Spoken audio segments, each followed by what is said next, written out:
Quelle est la différence entre avoir une audience et une communauté? On parle d'audience pour désigner une relation de one to many, par exemple un journal avec ses lecteurs ou un YouTuber avec ses abonnés. Pourtant, pour parler des followers, par abus de langage, on parle souvent de la communauté de, mais c'est pas exact. On parle de communauté uniquement lorsqu'il y a une relation de many to many, c'est-à-dire que les membres de l'audience sont connectés entre eux. Par exemple, l'ensemble des lecteurs de Victor Hugo constitue son audience. Par contre, le club de lecture des mamans du 16e qui se retrouvent chaque semaine, c'est une communauté. Ne vous inquiétez pas, vous allez rapidement comprendre où je veux en venir. En gros, une communauté, c'est bien plus engagé qu'une audience, donc ça a bien plus de valeur. Si je reprends mon exemple du groupe de lecture des mamans du 16e, vous vous rendez bien compte qu'elles vont avoir tendance à acheter plus de livres et à générer plus de bouche à oreille que la moyenne des lecteurs de Victor Hugo. Maintenant, vous vous demandez peut-être quel est le rapport avec le marketing. Eh bien, de manière générale, les marques et créateurs de contenu sont restés assez perméables à cette notion de communauté. Pour faire grossir leurs revenus, ils utilisent principalement la création d'audience, souvent sur les réseaux sociaux. Mais ils transforment très rarement cette audience en communauté. Et selon moi, c'est parce qu'il manquait d'une plateforme qui est capable de le faire. Il faut à la fois avoir toutes les fonctionnalités qui permettent d'engager une communauté et une pénétration de marché assez grande pour que l'audience accepte de rejoindre la plateforme. Et des plateformes comme ça, il n'y en a pas beaucoup. Prenons WhatsApp par exemple. La messagerie permet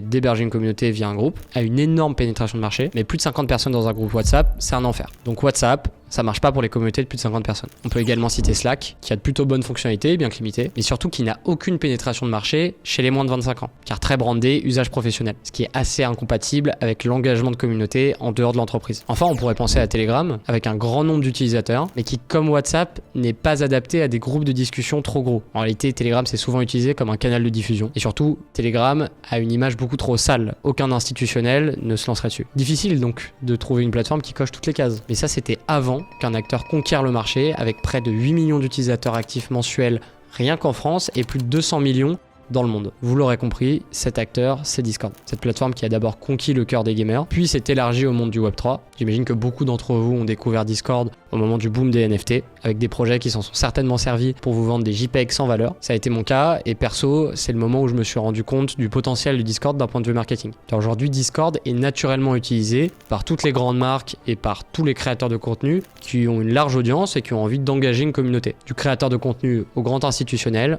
en passant par le club de foot. Depuis 2023, la tendance est en train de s'accélérer. Pour citer quelques exemples marquants, en 2023, le plus gros événement de créateurs français de l'histoire, le GP Explorer, s'est lancé sur Discord. La même année, Louis Vuitton a également sauté le pas. Et plus récemment, le PSG a lancé son serveur à l'été 2024. Cette tendance, je suis bien placé pour la constater, puisque je suis le fondateur de Netcord, l'agence leader en création et animation de communautés sur Discord. J'ai lancé cette agence en 2022, à une époque où aucun des gros acteurs que je viens de citer n'était présent sur la plateforme. Pourtant, déjà à l'époque, nous avions décidé de nous focaliser à 100% sur Discord. Mais alors, pourquoi ce choix? Et surtout, pourquoi les plus gros acteurs s'y lancent depuis 2 ans? Déjà, puisque Discord n'est plus utilisé uniquement par les geeks. Si Facebook a commencé avec les étudiants en université, Discord a commencé avec les gamers et les NFT. Et maintenant, sur Facebook, il y a ton grand-père qui t'invite à jouer à Candy Crush. Donc demain, il y aura peut-être ton père sur le Discord de Decathlon. Et en réalité, c'est déjà une tendance qui commence à s'installer, puisque chez Netcord, sur nos 3 communautés les plus engagées, 2 ont une moyenne d'âge de plus de 35 ans. Discord, c'est donc plus un truc de gamer, enfin plus juste un truc de gamer. D'ailleurs, 78% de ses utilisateurs n'utilisent pas Discord pour du gaming. Donc il est là, notre premier pilier de pourquoi les gros acteurs s'y lancent. Discord, c'est devenu accessible à tout le monde. L'autre gros point qui joue en faveur de Discord, c'est ses fonctionnalités. Mais on a vu avec WhatsApp et Telegram que c'était pas assez pour avoir une plateforme communautaire qui marche vraiment. Et Discord a 2 types de fonctionnalités. La première, c'est les fonctionnalités natives à la plateforme, qui sont déjà bien plus complètes que sur les autres plateformes communautaires. Et surtout qui sont adaptées pour accueillir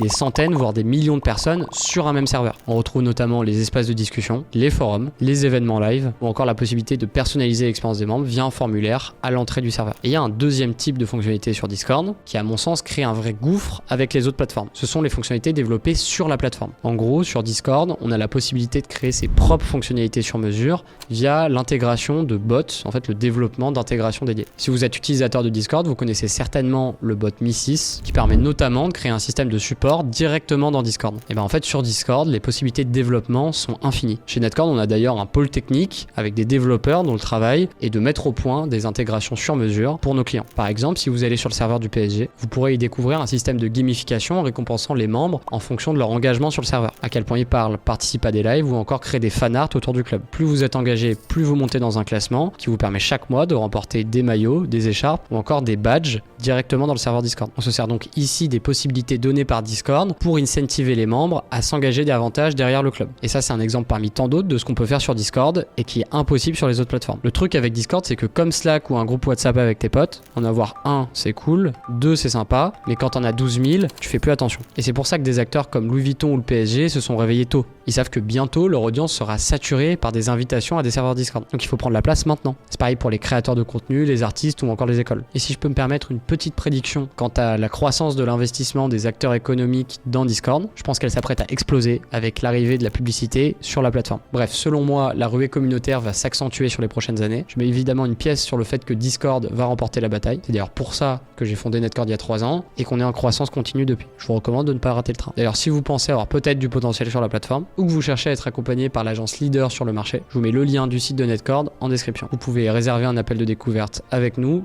pour qu'on creuse le sujet ensemble. Et moi j'arrive vers la fin de cette vidéo, j'espère qu'elle vous aura plu. Si vous me connaissez pas, je m'appelle Jules Palatin et sur cette chaîne on va parler communauté, gamification et Discord. Donc si c'est des sujets qui sont susceptibles de vous intéresser, je vous conseille bien sûr de vous abonner. Et moi je vous dis à très vite, merci de m'avoir écouté.